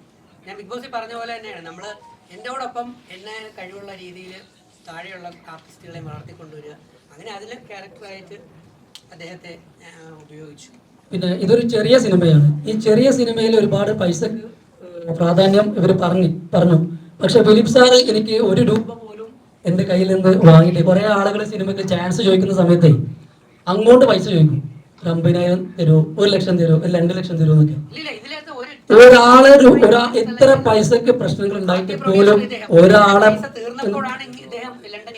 അതെ അതിലെനിക്ക് അദ്ദേഹത്തോട് വളരെ അതെ. അപ്പൊ പിന്നെ ഈ മീഡിയാസിനോട് എനിക്ക് നന്ദി പറയാനുള്ളത്, എന്നെ ബോച്ചയുടെ അപരനായിട്ട് നിങ്ങൾ എല്ലാവരും കേരളം മുഴുവൻ കറക്കി തന്നതിൽ വളരെയധികം നന്ദി ആദ്യമേ രേഖപ്പെടുത്തുകയാണ്. അതുപോലെ തന്നെ ഞാൻ ഈ അടുത്ത് ശ്രീകൃഷ്ണന്റെ വേഷം ചെയ്തു. ഞാനൊരു മുസ്ലിമാണ്, പക്ഷെ അടുത്തുള്ള അമ്പലത്തിൽ അവർ ക്ഷണിച്ചു. ശ്രീകൃഷ്ണ വേഷത്തിലായിരുന്നു ഞാൻ പോയത്. അത് റിപ്പോർട്ടർ ചാനൽ മുതലുള്ള അത് ഒരുവിധം സോഷ്യൽ മീഡിയ ഒക്കെ നമുക്ക് സപ്പോർട്ട് ചെയ്തു തന്നു. അപ്പോൾ എനിക്ക് അവസരം തന്ന ഫിലിപ്പ് സാറിന് പ്രത്യേകം നന്ദി പറയുകയാണ്. അതുപോലെ തന്നെ ഷെജിൻ ആലപ്പുഴ എനിക്ക് ഒരുപാട് വർഷങ്ങളായിട്ട് പരിചയമുള്ളതാണ്. PR ആയിട്ടുള്ള മാത്രം ബന്ധമല്ല, പല സിനിമ ലൊക്കേഷനിൽ എനിക്ക് നല്ലൊരു ബന്ധമുള്ള ആളുകളാണ്. ഇതിൽ അഭിനയിച്ച എല്ലാവരും നമ്മൾ കുടുംബത്തിന്റെ പോലെയാണ് നമ്മളോട് പെരുമാറിയിരുന്നത്, ഒരു കൂട്ടായ്മയിലൂടെയാണ് പെരുമാറിയിരുന്നത്. അപ്പം അതുകൊണ്ട് വളരെയധികം സന്തോഷമുണ്ട് ഈ ഒരു അവസരത്തിൽ സ്വപ്നസുന്ദരി റിലീസാവുക, അതുപോലെ ഇത്തരം വേദികളിൽ ഇരിക്കാൻ പറ്റുന്ന അവസരങ്ങളൊക്കെ ഉണ്ടാക്കി തന്നതിൽ ഒരാളെ വളരെയധികം വീണ്ടും വീണ്ടും ഞാൻ നന്ദി രേഖപ്പെടുത്തുന്നത്. കാരണം വെച്ചാൽ അതൊക്കെ ഓരോ ആർട്ടിസ്റ്റിന് കിട്ടുന്ന ഒരു അംഗീകാരമായിട്ടാണ് ഞാൻ കാണുന്നത്. എന്തായാലും സ്വപ്നസുന്ദരി നല്ലൊരു വിജയമാകട്ടെ. അതിന്റെ ഭാഗമായി ഞാനൊരു വിഷ്ണു എന്ന് പറയുന്ന ഒരു ക്യാരക്ടറാണ് ചെയ്തത്. നായകന്മാരെ കൂടെ നിൽക്കുന്ന സപ്പോർട്ട് ചെയ്യുന്ന ഒരുപാട് സംഭവങ്ങളൊക്കെ ഉള്ള ഒരു സിനിമയിലുള്ള നല്ലൊരു വേഷമാണ് ചെയ്തിട്ടുള്ളത്. എന്തായാലും ഇത് വിജയമാകട്ടെ. നന്ദി. എൻ്റെ പേര് മനീഷ മോഹൻ. ഹലോ, എൻ്റെ പേര് മനീഷ മോഹൻ. ഞാൻ സ്വപ്നസുന്ദരിയിൽ കരീഷ്മ എന്ന് പറയുന്ന ഒരു ക്യാരക്ടർ ചെയ്യുന്നത് സാനിഫിന്റെ പേരായിട്ടാണ്. അപ്പോൾ ഞാൻ കൂടുതലൊന്നും പറയേണ്ട കാര്യമില്ല, കാരണം ഫിലിപ്പ് സാറാണെങ്കിലും റിച്ച് സാറാണെങ്കിലും എല്ലാ കാര്യങ്ങളും പറഞ്ഞിട്ടുണ്ട്. ഇത് നല്ലൊരു മൂവിയാണ്, നിങ്ങൾ എല്ലാവരും സപ്പോർട്ട് ചെയ്യുക. നിങ്ങളുടെ സപ്പോർട്ടാണ് സത്യം എല്ലാ കാര്യങ്ങളും പറഞ്ഞിട്ടുണ്ട്. അപ്പൊ നിങ്ങൾ എല്ലാവരും സപ്പോർട്ട് ചെയ്യുക. അതെ, അപ്പൊ നിങ്ങൾ എല്ലാവരും സപ്പോർട്ട് ചെയ്യുക. പടം കണ്ടിട്ട് അഭിപ്രായം പറയാം. എനിക്ക് പറഞ്ഞ പോലെ ആദ്യത്തെ മൂവിയാണ് എൻ്റെ. ഇത് കോവിഡിന് മുമ്പ് ചെയ്ത മൂവിയാണ്. ലൈക്ക് 5 years ആയിട്ടുണ്ട് അല്ലേ? 5 years ആയിട്ടുണ്ട്. ആ ടൈമിൽ ഞാൻ ചെയ്ത എൻ്റെ ആദ്യത്തെ മൂവിയായിരുന്നു. അപ്പോൾ അതിൻ്റെതായ ടെൻഷനും കാര്യങ്ങളൊക്കെ ഉണ്ടായിരുന്നു. പക്ഷെ എല്ലാവരും അപ്പോൾ ക്രൂ ആയിക്കോട്ടെ, ഫിലിപ്പ് സാർ ആയിക്കോട്ടെ, എല്ലാം വളരെ സപ്പോർട്ടീവ് ആയിരുന്നു. അപ്പോൾ എന്നെ താങ്ക് യു സാർ, കാരണം സാറാണ് എനിക്ക് നല്ലൊരു ക്യാരക്ടർ തന്നത്. അതേപോലെ ഈ പടത്തിൽ എന്നെ ആദ്യം വിളിച്ചത് തന്നെ ഷാൻസി മാം ആയിരുന്നു. Thank you. അപ്പോൾ എനിക്ക് ഇപ്പൊ ഞാൻ വേറെ ചെയ്തുകൊണ്ടിരിക്കുന്നു മലയാളത്തില്. അതായത് കോവിഡ് മുമ്പ് എന്റെ ഫസ്റ്റ് മൂവി ആയിരുന്നു. നിങ്ങൾക്ക് എന്നെ കണ്ട മനസ്സിലാവില്ല കേട്ടോ, സത്യം പറഞ്ഞാൽ. സത്യം പറഞ്ഞാൽ എന്നെ കണ്ട അധികം ആൾക്കാർക്ക് മനസ്സിലാവില്ല മൂവിയിൽ. ഞാൻ നന്നായിട്ട് മെലിഞ്ഞിട്ടാണ്. അപ്പൊ thank you so much. Hi, എല്ലാവർക്കും നമസ്കാരം. എൻ്റെ പേര് സാനിഫ് അലി എന്നാണ്. ഞാൻ ഈ പടത്തില് ഷാനു എന്ന് പറയുന്ന ഒരു ക്യാരക്ടറാണ് ചെയ്തേക്കുന്നത്. ആദ്യം തന്നെ ഫിലിപ്പ് സാറിനോട് നന്ദി പറയുന്നു. അതേപോലെ പ്രൊഡ്യൂസർ, നമ്മുടെ കൂടെ അഭിനയിച്ച ആൾക്കാർ, ഇതില് വർക്ക് ചെയ്ത എല്ലാ ടെക്നീഷ്യൻസിനോടും നന്ദി പറയുന്നു. കാര്യം നമ്മളൊരു ഒന്നുമില്ലാതെ ഒരു എന്താ പറയാ ബഡ്ജറ്റ് ഇല്ലാണ്ട് ചെയ്യുന്ന ഒരു പടം, ചെറിയൊരു പടം ആയിരുന്നു. അപ്പം എല്ലാവരും സഹകരിച്ച് ഈ ഒരു പടത്തിനെ തിയേറ്റർ വരെ എത്തിക്കാന്ന് പറയുന്നത് ചെറിയൊരു കാര്യമല്ല. അപ്പം സാറിന് ഈ ഒരു സ്ട്രഗിളിൽ കുറെ എന്താ പറയാ, ഇവിടുത്തെ ജോബ് വിട്ട് പുറത്ത് പിന്നെ വർക്ക് ചെയ്യുക, കാശുണ്ടാക്കുക, പിന്നെ പടത്തിന് വേണ്ടി ഇൻവെസ്റ്റ് ചെയ്യാം. അപ്പം ഈ ഒരു ആത്മാർത്ഥതയ്ക്ക് എല്ലാവരും സപ്പോർട്ട് ചെയ്യണം. കാര്യം കുറെ ആർട്ടിസ്റ്റ് ഉണ്ടായിരുന്നു ഇതില്, പിന്നെ സീനിയർ ആയിട്ടുള്ള ആർട്ടിസ്റ്റും അതേപോലെ നമ്മളെ പോലെ ചെറിയ ചെറിയ ആർട്ടിസ്റ്റും. അപ്പം എല്ലാവരും ഈ ഒരു പടത്തിനെ മാക്സിമം സപ്പോർട്ട് ചെയ്യുക. Thank you. ഹലോ, എല്ലാവർക്കും നമസ്കാരം. എൻ്റെ പേര് ശ്രീറാം. നേരത്തെ ഇവിടെ പറഞ്ഞ പോലെ തന്നെ എൻ്റെ ഗ്രാൻഡ് ഫാദർ, അതൊക്കെ അറിയാം, ശ്രീ GK പിള്ള മരിച്ചുപോയി. സോ കോവിഡ് സമയത്ത് ജോലി പോയി നാട്ടിലിരിക്കുന്ന സമയത്താണ് ഇങ്ങനെ വേറൊരു റഹീം പരവൂർ എന്നൊരു വ്യക്തി വഴി ഞാൻ ഫിലിപ്പ് സാറിനെ പരിചയപ്പെടുന്നത്. അപ്പൊ ആ സമയത്ത് കൊല്ലത്ത് വെച്ചിട്ടായിരുന്നു ഫിലിപ്പ് സാറിനെ കണ്ടത്. ഫിലിപ്പ് സാർ ഇങ്ങനെ പറഞ്ഞു, ഇങ്ങനെ സെൽവൻ എന്നൊരു സെക്കൻഡ് ഹീറോ ക്യാരക്ടർ ഉണ്ട്, ഒരു തമിഴ് ബേസ്ഡ് ക്യാരക്ടറാണ്. അപ്പൊ കുറച്ച് താടിയൊക്കെ നന്നായിട്ട് വളർത്തി കുറച്ച് ബൾക്കി ആയിട്ടിരിക്കണം എന്നിങ്ങനെ സാറ് പറഞ്ഞു. അങ്ങനെ കുറച്ച് ആ രീതിയിൽ ക്യാരക്ടർ ആ രീതിയിൽ മാറ്റം വരുത്തി. അങ്ങനെ പിന്നെ 3-4 ഷൂട്ടിന് വന്നു. അപ്പൊ സാനിഫ് പറഞ്ഞ പോലെ തന്നെ നമുക്ക് ലിമിറ്റഡ് ബഡ്ജറ്റ് ചെയ്തുകൊണ്ട് തന്നെ എല്ലാം ഭയങ്കര ലിമിറ്റഡ് ആയിട്ടാണ് നമ്മൾ വന്നത്. കാരണം ഇപ്പോ നമ്മളാണെങ്കിലും ടേക്കിന്റെ ഇടയിൽ ഇപ്പം ഞാനും ഷാനും കൂടെ രാവിലെ സാനിഫും കൂടെ ചെന്ന് രാവിലെ മേക്കപ്പ് ഇട്ടിരിക്കും. രാത്രിയാണ് ഷൂട്ട്. അപ്പോൾ എന്റെ മണി കിടന്ന് എവിടെ ഉറങ്ങും, അവന്റെ മണി കിടന്ന് ഞാൻ ഉറങ്ങും. ഞങ്ങൾ കടത്തന്നെ ഒരുമിച്ച് ഇരിക്കും. ഇതൊക്കെ തന്നെ സ്ഥിരം ഇതുള്ളത്. അപ്പം പിന്നെ ഫുഡ് എല്ലാം ഒരു ലിമിറ്റഡ് ആയിരുന്നു, നമുക്കതിന് പരാതിയില്ല. അപ്പൊ ആ സമയത്ത് നമുക്കത് മനസ്സിലാക്കിയതാണ് നമ്മൾ ആ സിനിമയുടെ കൂടെ. ഞാനാണെങ്കിലും സാനിഫ് ആണെങ്കിലും ഈ ആർട്ടിസ്റ്റുകൾ എല്ലാവരും ആണെങ്കിലും സഹകരിച്ചത്. എന്റെ ഫ്രണ്ടായിട്ടാണ് മിസ്റ്റർ നിഷാദ് ഉണ്ടായിരുന്നത്. അപ്പൊ ഞങ്ങളൊക്കെ നല്ല മൊമെന്റ്സ് ഷെയർ ചെയ്തിട്ടുണ്ട്. അപ്പൊ ഇതിൽ എടുത്തു പറയേണ്ട കാര്യം, ഇവിടെ എല്ലാവരും പറഞ്ഞ പോലെ തന്നെ ഫിലിപ്പ് സാറിന്റെ ഹാർഡ് വർക്ക് തന്നെയാണ്. കാരണം അത്രയും ഇതുണ്ടായിട്ട് പോലും ഷൂട്ടിംഗ് ഒരു ഇതുമില്ലാതെ കംപ്ലീറ്റ് ചെയ്തു. പിന്നെ ആക്ച്വലി ഞാൻ പറയുകയാണെങ്കിൽ ഞാൻ ഈ സിനിമ ഇപ്പൊ ഷൂട്ട് കഴിഞ്ഞിട്ട് 4 to 5 years ആയി. സോ ഇത് ഇറങ്ങത്തില്ല എന്ന് മനസ്സിൽ ഉറപ്പിച്ച ഒരാളായിരുന്നു ഞാൻ. കാരണം ഇത്രയും സമയം എടുത്തതുകൊണ്ട്. സോ ഞാൻ ബാംഗ്ലൂർ ബേസ്ഡ് ആണ്, ഞാൻ അവിടെ വർക്ക് ചെയ്യണം. അപ്പൊ ഒരു 2-3 weeks ഐ തിങ്ക് അത്രയും സമയം സാറ് ഗ്രൂപ്പിൽ ഭയങ്കര ആക്റ്റീവായിട്ട് ഞാൻ റിലീസ് ചെയ്യാൻ പോകുന്നു. അപ്പൊ എന്താ പറയാ, നമ്മൾ അപ്രതീക്ഷിതമായ ഒരു സംഭവം നടക്കുകയാണ്. കാരണം ആക്ച്വലി ഞാനായാലും സാനിഫ് ആണെങ്കിലും ഒക്കെ ഞങ്ങൾ ടച്ച് വരെ വിട്ടുപോയി. കാരണം വെച്ചാൽ ഈ സിനിമ ഇനി ഇറങ്ങില്ല എന്നൊരു അവസ്ഥയിലേക്ക് കാര്യങ്ങൾ മാറി. പക്ഷെ പെട്ടെന്നൊരു ഇത് വന്ന് സാർ ആക്റ്റീവായിട്ട് സാർ നേരത്തെ റിച്ച് സാറൊക്കെ പറഞ്ഞ പോലെ വിദേശത്ത് പോയി പൈസ ഉണ്ടാക്കി തിരിച്ചു വന്നു. കാരണം സാർ അന്നേ പറയുമായിരുന്നു എന്നെങ്കിലും ഒരിക്കൽ ഞാൻ ഈ പടം റിലീസ് ചെയ്യും എപ്പോഴെങ്കിലും എന്ന് സാറ് പറഞ്ഞു. പക്ഷെ ആ സാറിന്റെ ആ ഒരു ഡെഡിക്കേഷൻ ഡിറ്റർമിനേഷൻ ഞാൻ എടുത്തു പറയാൻ ആഗ്രഹിക്കുകയാണ്. കാരണം ഈ സിനിമയിൽ ഏറ്റവും കൂടുതൽ കൈയ്യടി അറിയിക്കുന്ന ഫിലിപ്പ് സാറാണ്. കാരണം ഈ സിനിമ ഇറങ്ങുമായിരുന്നോ എന്ന് ചോദിച്ചു കഴിഞ്ഞാൽ എനിക്കിപ്പോൾ ഉറപ്പ് പറയാൻ പറ്റില്ലായിരുന്നു. പക്ഷെ ഇന്ന് ഞാനത് പറയുന്നുണ്ടെങ്കിൽ അത് ഫിലിപ്പ് സാർ ഒരാളുടെ ഹാർഡ് വർക്ക് കൊണ്ട് മാത്രമാണ്. അതുപോലെ ഷാൻസി മാഡം ആണെങ്കിലും ഒരുപാട് ആ സിനിമയ്ക്ക് വേണ്ടി സപ്പോർട്ട് ചെയ്തു, ഒരുപാട് നമുക്ക് കൂടെ നടന്നു. ഞങ്ങൾ എല്ലാവരുടെയും ഒരു അമ്മയെ പോലെയായിരുന്നു. അതായത് ഞങ്ങൾ കുറെ ആൺകുട്ടികൾ പെൺകുട്ടികളൊക്കെ ഉള്ള എല്ലാവരെയും ഒരു ഗൈഡിനെ പോലെ കൊണ്ടുവരുന്നത് ഷാൻസി മാഡം ആയിരുന്നു. അപ്പൊ ഇത്തരത്തിൽ എല്ലാ രീതിയിലും ഒരുപാട് പേരുടെ ഹാർഡ് വർക്കും കഷ്ടപ്പാടും ഒക്കെ. അതുപോലെ ജിൻഡോ, ഞാൻ ജിൻഡോയുടെ ഫൈറ്റൊക്കെ ഉണ്ട്, ജിൻഡോ വന്നിട്ടില്ല. അങ്ങനെ ജിൻഡോ ഇടിയൊക്കെ കിട്ടി. അപ്പൊ anyway what ever it is, അപ്പം അത്തരത്തിലുള്ള ഒരുപാട് പേരുടെ കഷ്ടപ്പാടാണ് ഈ സിനിമ. ഈ സിനിമയുടെ റിസൾട്ട് എന്ത് തന്നെയാണെങ്കിലും എല്ലാവരുടെയും ഹാർഡ് വർക്ക് ഉണ്ട്. സോ എല്ലാവരുടെയും സഹകരണവും സപ്പോർട്ടും ഞാൻ ചോദിക്കുകയാണ്. സോ ഈ അവസരം എനിക്ക് തന്ന ഫിലിപ്പ് സാറിനും ഷാൻസി മാഡത്തിനും ദൈവത്തിനും ഞാൻ നന്ദി പറയുന്നു. നിങ്ങൾക്ക് എല്ലാവർക്കും ഞാൻ നന്ദി പറയുന്നു. Thank you. സംവിധായകരോടാണ്. സിനിമ എന്ന സ്വപ്നം കാണുന്ന ഒരുപാട് പേരുണ്ടാവും. അതിൽ ഇറങ്ങിത്തിരിക്കുന്നവരും കുറെ പേരുണ്ട്, പകുതി വഴി കിട്ടേച്ച് പോകുന്നവരുണ്ട്, അറ്റം കാണാതെ പോകുന്നവരുണ്ട്, ഏതെങ്കിലും ഒരു കാര്യക്ക് എത്തിച്ചിട്ട് രക്ഷപ്പെടാതെ പോയവരുണ്ട്, രക്ഷപ്പെടുന്നവരുമുണ്ട്. ഇത് ഈ പ്രോജക്റ്റ് പകുതിക്ക് നിന്നിട്ട് പിന്നെയും പോയി ഞാൻ ചെയ്യും എന്നൊരു ഡിറ്റർമിനേഷൻ അത് എല്ലാവർക്കും വരാറില്ല. എന്തുകൊണ്ടാണ് ഇങ്ങനെ ഒരു സിനിമ ചെയ്യണം, അല്ലെങ്കിൽ ചെയ്ത് കംപ്ലീറ്റ് ആക്കി ഇറക്കണം എന്നൊരു ഡിറ്റർമിനേഷൻ ഉണ്ടാവാൻ കാരണം എന്താണ്? എന്റെ ചെറുപ്പം മുതൽ എനിക്ക് ആഗ്രഹമായിരുന്നു എന്റെ ഡിഗ്രി കഴിഞ്ഞിട്ട് ഫിലിം ഇൻസ്റ്റിറ്റ്യൂട്ടിൽ പഠിക്കണം. പക്ഷെ അന്ന് നമുക്ക് അതിനോട് സാഹചര്യം കിട്ടില്ല. അപ്പം ഞാനൊരു മാത്സിലാണ് ഡിഗ്രി ചെയ്തത്. പിന്നെ അതിൽ തന്നെ ഞാൻ PG ചെയ്യുകയും BEd ചെയ്യുകയും ആ സമയത്ത് തന്നെ ദൈവത്തിന്റെ ത്രോ ഉണ്ട് ഞാനൊരു BSc എക്സാം എഴുതി ഒരു ഗവൺമെന്റ് സ്കൂളിൽ തന്നെ അധ്യാപനമായിട്ട് കയറി. ചെറിയ പ്രായത്തിൽ തന്നെ ഒരു 20-30 വയസ്സ് താഴെ തന്നെ ഗവൺമെന്റ് സ്കൂൾ അധ്യാപനമായിട്ട് കയറി. അപ്പോഴും എന്റെ മനസ്സിലെ ആ ഒരു ആഗ്രഹം ഞാൻ വിട്ടിട്ടില്ലായിരുന്നു. അപ്പോൾ അതിനുവേണ്ടി ഞാൻ ആദ്യം ചെയ്തത് ഒരു തിരുവല്ലയിൽ ഒരു പഴയ കിടന്നൊരു തിയേറ്റർ, ജേക്കബ് എന്ന് പറഞ്ഞൊരു തിയേറ്റർ എടുത്ത് റിനോവേറ്റ് ചെയ്തു. ഞാൻ കുറച്ച് കൊടുത്ത് റിനോവേറ്റ് ചെയ്ത് അതൊരു ഇപ്പോൾ അത് 4K തിയേറ്ററാണ്. അങ്ങനെ ഒരു തിയേറ്ററാക്കി മാറ്റി. അങ്ങനെ ഞങ്ങൾ ആ തിയേറ്റർ തുടങ്ങിക്കൊണ്ടാണ് തിരുവല്ലയിൽ ആശീർവാദ് ഉൾപ്പെടെയുള്ള ആൾക്കാർ വന്ന് ഒരു തിയേറ്റർ, ചിലങ്ക തിയേറ്റർ റിലീസായി. അങ്ങനെ ഒരു സിനിമയ്ക്ക് വേണ്ടി വന്നപ്പോൾ പിന്നെ അടുത്തൊരു ആഗ്രഹമായിരുന്നു ഒരു സിനിമ ഡയറക്ഷൻ എന്നുള്ളത്. അങ്ങനെ ഞാനും ഷാൻസി ചേച്ചിയും അടക്കമുള്ള ഒരു ഞങ്ങളുടെ സംഘടനയുണ്ട്, മലയാള ചലച്ചിത്ര പ്രേക്ഷക സമിതി എന്ന് പറഞ്ഞ്. അപ്പം ഞങ്ങൾ ഇതിനകത്ത് എല്ലാ മാസങ്ങളിലും മീറ്റിംഗ് കൂടും. കോവിഡ് സമയത്ത് ഞങ്ങളൊരു മീറ്റിംഗ് കൂടി. അപ്പം ഞങ്ങൾ പ്ലാൻ ചെയ്തതാണ് ഒരു സിനിമ ചെയ്യാന്നുള്ളത്. അപ്പം ഞങ്ങളുടെ ഒരു പൈസ ഒന്നുമില്ല, ആകെപ്പാടെ ഒരു ചെറിയൊരു 2 ലക്ഷം രൂപ 1 ലക്ഷം രൂപ അത്ര ഒരു പൈസ ഉള്ളൂ. അത് വെച്ച് ഞങ്ങൾ തുടങ്ങിയ ഒരു സിനിമ 35 ദിവസം ഷൂട്ട് ചെയ്തു, വിദേശത്ത് ഷൂട്ട് ചെയ്തു. ഞങ്ങൾ ബ്രേക്ക് ആവാതെ ഞങ്ങൾ തന്നെ പൈസ കണ്ടെത്തി ആ സിനിമ ഞങ്ങൾ ഫിനിഷ് ചെയ്തു. പിന്നീട് അങ്ങോട്ട് ചെയ്യുമ്പോൾ ബാക്കി പിന്നെ ഒരു 10-15-20 ലക്ഷം രൂപ നമുക്ക് വേണം അതിന്റെ പോസ്റ്റ് പ്രൊഡക്ഷൻ. എൻ്റെ ആരുടെയും പൈസ ഇല്ലായിരുന്നു. അങ്ങനെ ആ സിനിമ നിന്നുപോയി. അതിനുശേഷം ഞാനും വിദേശത്ത് പോയി, ഞങ്ങൾ വൈഫും വിദേശത്ത് സെറ്റിലായപ്പോൾ നമ്മുടെ മനസ്സിൽ ഈ സിനിമ ഇറക്കണം എന്നുള്ള ആഗ്രഹമാണ്. അപ്പൊ നമുക്ക് അവിടുന്ന് കുറച്ച് ഫണ്ടർമാരെ കിട്ടി. പിന്നെ സിനിമ കുറച്ച് ബിസിനസിന്റെ കാര്യങ്ങളിലേക്ക് നമ്മൾ എത്തി. നമ്മൾ അറിയാതെ സിനിമ എന്ന് പറഞ്ഞാൽ ആ സിനിമ അത് തിയേറ്ററിൽ എത്തുക മാത്രമല്ല, അത് നമുക്ക് മുടക്കിയ പൈസയും തിരിച്ചു കിട്ടണം.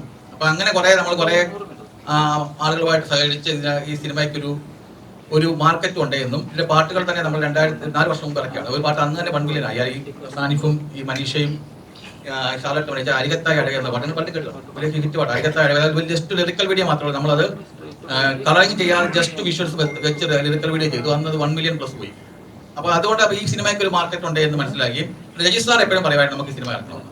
അങ്ങനെ നമ്മൾ ഈ സിനിമയ്ക്ക് വേണ്ടി നമ്മുടെ പല സുഹൃത്തുക്കളും, എൻ്റെ പല സുഹൃത്തുക്കളും ഞങ്ങളും എല്ലാം കൂടെ ചേർന്നാണ് ഇപ്പൊ ഈ സിനിമ ഷാൻസി ചേച്ചി ഞങ്ങളെല്ലാം കൂടെ ചേർന്ന് ഇപ്പൊ ഈ സിനിമ നമ്മൾ അവസാന നിമിഷം നമ്മൾ എത്തി. ആദ്യം വിചാരിച്ചൊരു 10 തിയേറ്റർ റിലീസ് ചെയ്യാൻ പറ്റും. പക്ഷെ അത് സിനിമ അതിന്റെ ഒരു ടെക്നീഷ്യൻ പുറകെ നിന്നത് കരൺ പ്രസാദിനെ പോലെയുള്ള വലിയ ടെക്നീഷ്യൻസ് ആണ്. നമ്മൾ വിശ്വാസം, വിവേകം പോലുള്ള വലിയ സിനിമകളിൽ ചെയ്തിട്ടുള്ള സൗണ്ട് എഞ്ചിനീയർ, അങ്ങനെയുള്ള ടെക്നീഷ്യൻസ് ഒക്കെ നമുക്ക് കിട്ടി. നമ്മുടെ സുഹൃത്തുക്കളുടെ പുറത്ത് നിസ്സാര പൈസയൊക്കെ അവർ ചെയ്തു. അപ്പൊ അങ്ങനെ ചെയ്തു വന്നപ്പോഴേ നമ്മൾ ആ സിനിമ നമ്മൾ വലിയ റിലീസിലേക്ക് പ്ലാൻ ചെയ്യുകയും അതിന്റെ ഒരു ട്രെയിലർ നമ്മൾ ഒരു ടെസ്റ്റ് ഡോസ് പോലെ ഇത് എങ്ങനെ ആൾക്കാർ സ്വീകരിക്കുമില്ലെന്ന് അറിയണമെന്ന് വെച്ചുകൊണ്ട് നമ്മൾ ഒരു പാട്ട് നേരത്തെ ഇറക്കിയ ഒരു 30,000 വ്യൂസ് മാത്രം നല്ല പാട്ട്, അജീം അർഷാദ് പാടിയ ചന്ദനമഴ വഴി എന്നുള്ള പാട്ട് നമ്മൾ യൂട്യൂബിൽ വീണ്ടും നമ്മൾ അതിന്റെ വീഡിയോസും കിട്ടും. അതൊരു 3 ലക്ഷം പേര് കണ്ടു. നല്ല റെസ്പോൺസ് ആയിരുന്നു. അപ്പൊ അടുത്തായിട്ട് നമ്മളൊരു ടെസ്റ്റ് ഡോസ് ആണ്. ഇത് ജനങ്ങൾ കാണുമോ ഇല്ലോ അറിയാൻ വേണ്ടി നമ്മൾ ഇതിന്റെ ഒരു ട്രെയിലർ ഇറക്കി വിട്ടു. ട്രെയിലർ നമുക്കൊരു അന്ന് ഡേ 1 തന്നെ അത് ട്രെൻഡിങ് ആയിരുന്നു. ഡേ 1 തന്നെ അത് 8 ലക്ഷം പേര് കണ്ടു. അന്ന് പറയുന്ന മെയിൻ സിനിമയ്ക്ക് പോലും ആദ്യത്തെ ദിവസം 8 ലക്ഷം പേര് കാണുന്നില്ല. അതിപ്പോൾ 13-14 ലക്ഷം പേരോളമായിരുന്നു ട്രെയിലർ. അടുത്ത ഒരുപാട് തെളിവിളിയുണ്ട്, ഒരുപാട് പോസിറ്റീവ് കമന്റ് ഉണ്ട്, നെഗറ്റീവ് കമന്റ് ഉണ്ട്. പക്ഷെ നമുക്ക് അപ്പം നമുക്ക് മനസ്സിലായി ഈ സിനിമ കാണാൻ വേണ്ടി ഒരു വലിയൊരു ജന വിഭാഗം നമ്മുടെ മുമ്പിലുണ്ട്. പിന്നെ വളരെ ഫാസ്റ്റായിട്ട് എല്ലാ കാര്യങ്ങളും പെട്ടെന്ന് ചെയ്തു, ഡേറ്റ് അനൗൺസ് ചെയ്തു, സെൻസറിങ് കൊടുത്തു. സെൻസറിങ് നമുക്ക് പ്രത്യേകം നമ്മൾ സിനിമയുടെയൊക്കെ ഒരു ഇതില്ലാത്ത പ്രത്യേകം ജസ്റ്റ് ഒരു മദ്യപാന സിനിമ മാത്രം ഉള്ളതുകൊണ്ട് നമുക്ക് 13+ കിട്ടി. അത് കട്ടിയാണെങ്കിൽ യു കിട്ടിയാണ് 13+ കിട്ടി. നമുക്ക് സിനിമ അല്ലാതെ പറ്റിയ ഫാമിലി കാണാൻ പറ്റിയ സിനിമയാണ്. അപ്പം 13+ ഇത് കിട്ടി. അതെല്ലാം ബെന്നിയാശംസയാണ് ചെയ്തു തന്നെ. അപ്പം അങ്ങനെ കാര്യങ്ങളെല്ലാം വളരെ പെട്ടെന്ന് ഫാസ്റ്റായിട്ട് നടത്തി.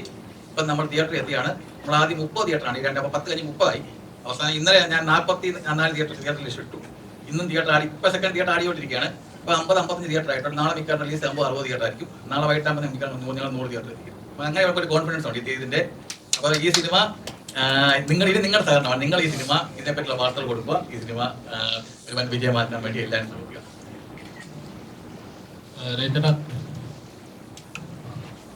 ഇതൊക്കെ യുവ കോമളന്മാരല്ലേ, നമ്മളെ സിനിമകൾ വിജയിപ്പിച്ചെങ്കിലേ ഇവർക്ക് അടുത്ത അവസരങ്ങളും കൊടുക്കാൻ പറ്റത്തുള്ളൂ. പല സിനിമകൾക്ക് ഇപ്പൊ നല്ല ചെറിയ ബഡ്ജറ്റിലും പല സിനിമകൾ ഇപ്പൊ ഹെവി ബഡ്ജറ്റുള്ള സിനിമകളുണ്ട്. ചെറിയ പറഞ്ഞാൽ 25 ലക്ഷത്തിലൊക്കെ സിനിമകൾ ചെയ്യാന്ന് പറഞ്ഞാൽ ചെറിയൊരു കാര്യമില്ല. ഇപ്പൊ ഇപ്പോഴത്തെ ഒരു സാഹചര്യത്തിൽ പൊക്കോണ്ടിരിക്കുമ്പോൾ 100 കോടി 150 കോടി എന്നൊക്കെ പറഞ്ഞിട്ട് ഹെവി ബഡ്ജറ്റിൽ താരങ്ങൾ ചെയ്തുകൊണ്ടിരിക്കുന്ന സിനിമകളിൽ ലോ ബഡ്ജറ്റിൽ സിനിമകൾ ഇറങ്ങാൻ പറയുന്നത് ചെറിയൊരു കാര്യമില്ല. പക്ഷെ അത് പ്രേക്ഷകരിലേക്ക് എത്ര നാൾ തിയേറ്ററുകളിൽ നിൽക്കും എന്നുള്ളതാണ് ചോദ്യം. ഇപ്പൊ ഒരു സിനിമ ഇറങ്ങി അന്ന് വൈകുന്നേരത്തോട് വാഷ് ഔട്ട് ആകുന്ന ഒരുപാട് സിനിമകൾ നമ്മൾ കണ്ടിട്ടുണ്ട്. അപ്പൊ എത്രത്തോളം കോൺഫിഡന്റ് ആണ് സ്വപ്നസുന്ദരി? ഇപ്പൊ ചോദിച്ചു ചെറിയ പടങ്ങൾ എത്ര നാള് തിയേറ്ററിൽ നിൽക്കും എന്ന്. നമ്മുടെ പടത്തിന്റെ ഞാൻ മനസ്സിലാക്കിയ ഒരെണ്ണം, എനിക്ക് 30 വർഷത്തെ എക്സ്പീരിയൻസ് ഉണ്ട് ഇതിനകത്ത്. ബിഗ് ബോസിന് ശേഷം ഞാൻ എൻ്റെ ജോലി കാലടി ശങ്കരൻ്റെ ജോലി സിനിമയിൽ എന്തെങ്കിലും ആവാൻ പറ്റുമോ നോക്കാം. ഒരു ചെറിയ കലാകാരനാണ് ഞാൻ. അപ്പോൾ അതുകൊണ്ട് 2019 അല്ല 2021 ഞാൻ കോളേജിൽ ജോലി റിസൈൻ ചെയ്തിട്ട് സിനിമയിൽ ഇറങ്ങി. 5 വർഷം കൊണ്ട് ഫുൾ ടൈം ഇതിൻ്റെ പുറകെ പല മേഖലകളിൽ നടക്കുന്നു. 4 സിനിമകളുടെ AD ആയിരുന്നു, ഒരു സിനിമയുടെ പ്രൊഡക്ഷൻ ഡിസൈനറായിരുന്നു, ഒരു പടം കാസ്റ്റിംഗ് ഹെഡായി ചീഫായിട്ട് വർക്ക് ചെയ്തു. അതിലാണ് ഈ അവസരം കൊടുത്തത്. ഇത് പറയാൻ കാരണം ഈ വിവിധ മേഖലകളിലൂടെ സഞ്ചരിച്ചപ്പോൾ ഞാൻ മനസ്സിലാക്കിയ ഒരെണ്ണമുണ്ട്. എത്ര കോസ്റ്റ് ഓഫ് പ്രൊഡക്ഷൻ എന്നുള്ളതിനേക്കാൾ പ്രധാനം എങ്ങനെ മേക്ക് ചെയ്യുന്നു, എത്ര സ്ക്രിപ്റ്റിന്റെ ബലം എത്ര, ഡയറക്ടർ അത് ഏത് രീതിയിലാണ് മേക്ക് ചെയ്ത് ജനങ്ങളിലേക്ക് എത്തിക്കുന്നത് എന്നുള്ളതിനാണ് കൂടുതൽ ഇമ്പോർട്ടൻസ് ഉള്ളതെന്ന് ഞാൻ മനസ്സിലാക്കി. കാരണം ജനത്തിന് ഇഷ്ടപ്പെടണമെങ്കിൽ നമുക്കൊരു എക്സാമ്പിൾ എടുത്താൽ എത്രയോ 100-200 കോടി എത്രയോ കോടികൾ ചെലവാക്കിയ പടങ്ങൾ വമ്പൻ പരാജയങ്ങളായി അല്ലേ? ഞാൻ പ്രത്യേകിച്ച് പേരെടുത്ത് പറയണ്ടല്ലോ അല്ലാതെ തന്നെ അറിയാം. സൂപ്പറായിട്ട് വിദേശ രാജ്യങ്ങൾ ഉൾപ്പെടെ ചെയ്ത് വലിയ കോടികൾ ചെലവാക്കിയ സിനിമകൾ ഇവിടെ വമ്പനായിട്ട് പൊളിഞ്ഞു.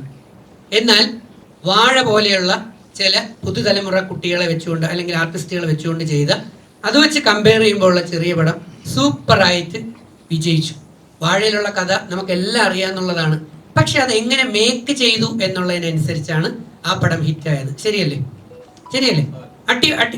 നമുക്കൊന്ന് ചിന്തിക്കാൻ കഴിയുന്നതിന് മുമ്പ് ഇതിപ്പോ നമ്മൾ മറ്റു കണ്ട് അത് ചിന്തിക്കുന്നതിന് മുമ്പ് അത് അടുത്ത ഫ്രെയിമിലേക്ക് പോയി. അങ്ങനെ പടപടപടപടേന്ന് സാധനം കഴിഞ്ഞു പോകരുത്. കാരണം ഭാവിയിൽ എനിക്കും ഡയറക്റ്റ് ചെയ്യണം, പ്രൊഡക്ഷൻ ഫീൽഡിൽ വരണം എന്ന് ആഗ്രഹമുള്ളതുകൊണ്ടാണ് ഞാൻ ഈ സംഗതികളെല്ലാം നോക്കുന്നത്. അപ്പം ചെറിയ ബഡ്ജറ്റിൽ നല്ല പടങ്ങൾ എടുക്കാൻ കഴിയുമെങ്കിൽ കോസ്റ്റ് പ്രൊഡക്ഷൻ കുറച്ചുകൊണ്ട് നല്ല പ്രൊഡക്ഷൻസ് ചെയ്യാൻ, നല്ല പടങ്ങൾ എടുക്കാൻ പറ്റുമെന്നുണ്ടെങ്കിൽ ഇത് നല്ലൊരു ബിസിനസ് മേഖലയുമാണ്. ആ വലിയ 10 കോടി ചെലവാക്കി ഒരു പടം എടുക്കുന്ന സ്ഥലത്ത് 10 കോടി ചെലവാക്കി 10 സിനിമകൾ എടുക്കുമ്പോൾ ഒരുപക്ഷെ 100ഓളം പുതിയ തലമുറ ആർട്ടിസ്റ്റുകൾക്ക് അവസരങ്ങൾ കൊടുക്കാനും അതിനെ ഏറ്റവും നല്ല രീതിയിൽ വിജയിപ്പിക്കാനും ജനങ്ങളുടെ ഇടയിൽ എത്തിക്കാനും പറ്റും. ഇവിടെ കൂടുതൽ പൈസ പലപ്പോഴും ചെലവാകേണ്ടി വരുന്നത് നിങ്ങൾക്ക് തന്നെ അറിയാം. സിനിമ എടുക്കുന്നതിനെ പോലെ തന്നെ പ്രൊമോഷൻ എന്ന് പറയുന്ന പരിപാടിയിൽ പോസ്റ്ററുകൾ അടിക്കുകയും നമ്മൾ കട്ടൗട്ടറും അത് ഹോൾഡിങ്ങുകളും അങ്ങനെ എല്ലാ പ്രൊമോഷൻ വർക്കുകൾ ചെയ്തു വരാൻ ഭീകരമായ പൈസ ആവുന്നുണ്ട്. അപ്പം അങ്ങനെയുള്ള വലിയ ബോർഡുകളോ ഹോൾഡിങ്ങുകളോ ഒന്നും ഞങ്ങളുടെ ഈ സ്വപ്നസുന്ദരി സിനിമയ്ക്കില്ല. പകരം നിങ്ങളെന്ന് പറയുന്ന ഹോൾഡിങ്ങുകളാണ് ഞങ്ങളുടെ മുമ്പിലുള്ളത്. അപ്പം ആ തരത്തിൽ ചെറിയ രീതിയിലാണ് അത് കണ്ടത്. അപ്പം നമ്മൾ വലിയ പടം വലിയ ബഡ്ജറ്റിൽ എടുക്കാം. പക്ഷേ നേരത്തെ ഞാൻ പറഞ്ഞതുപോലെ നല്ല ക്വാളിറ്റി പ്രൊഡക്ഷൻ ചെയ്തുകൊണ്ട് ചെറിയ ബഡ്ജറ്റിൽ എടുത്ത പടങ്ങളും ഇവിടെ സൂപ്പർ ഹിറ്റുകൾ ആയിട്ടുണ്ട്. അതുകൊണ്ട് ഒരുപാട് പണം ചെലവാക്കുന്നതിനേക്കാൾ വേണ്ടി വരുന്നത് ഇപ്പോൾ വലിയ ആർട്ടിസ്റ്റ് മൂല്യമുള്ള വലിയ രാജ്യങ്ങളിലൊക്കെ പോയി പല രാജ്യങ്ങളിലും പോയി വലിയ ആർട്ടുകളൊക്കെ ചെയ്തു വരുന്ന വമ്പൻ പടങ്ങൾക്ക് തീർച്ചയായിട്ടും കോടികളുടെ ആവശ്യമുണ്ട്. പക്ഷെ ഞങ്ങളെപ്പോലെയുള്ള പുതിയ തലമുറയിലെ അല്ലെങ്കിൽ പുതിയ ആൾക്കാർക്ക് അവസരങ്ങൾ കൊടുക്കാൻ ചെറിയ പടങ്ങളുടെ പ്രൊഡ്യൂസർമാർ മനസ്സ് കാണിക്കുന്നു. അതുകൊണ്ട് ചെറിയ പടമാണെങ്കിലും സ്ക്രിപ്റ്റ് വർക്ക് എങ്ങനെയുണ്ട്, അതിൻ്റെ മേക്കിംഗ് എങ്ങനെയുണ്ട് എന്നുള്ളതാണ് ഞാൻ കൂടുതൽ ഇമ്പോർട്ടൻസ് കൊടുക്കുന്നത്. ക്ലിയർ അല്ലേ? ജിൻഡോ ഇതിൽ അഭിനയിച്ചിട്ടുണ്ടല്ലോ. ജിൻഡോ ഒരു താരതമ്യേന അധികം പടത്തിൽ അഭിനയിച്ചിട്ടില്ല. അപ്പൊ ജിൻഡോയെ എന്റെ അഭിനയത്തെ എങ്ങനെ വിലയിരുത്തുന്നു? ജിൻഡോ എനിക്ക് തോന്നുന്നു ബിഗ് ബോസിന് മുമ്പ്, അന്ന് ഞാനാണ് ബിഗ് ബോസ് കഴിഞ്ഞിട്ട്, ഞാൻ സീസൺ 2 കഴിഞ്ഞിട്ട് വന്നപ്പോഴാണ് സാറ് എന്നെ വിളിക്കുകയും ഞാൻ അതിലേക്ക് ചെയ്യാൻ പോകുന്നത്. ആ സമയം ജിൻഡോ ബിഗ് ബോസിന്റെ ആളല്ലായിരുന്നു. പക്ഷെ ജിൻഡോ ആറാടിയ ഒരു സിനിമയാണ്. ജിൻഡോ അഴിഞ്ഞാടിയ ഒരു സിനിമ എന്നുള്ള വാക്ക് ഞാൻ ഉപയോഗിക്കണോ വേണ്ടേ എന്നുള്ളത് ആണ് ഞാൻ രസകരമായ ഒരു ആർട്ടിസ്റ്റ് എന്നുള്ളതില്ലേ. കാരണം നമ്മൾ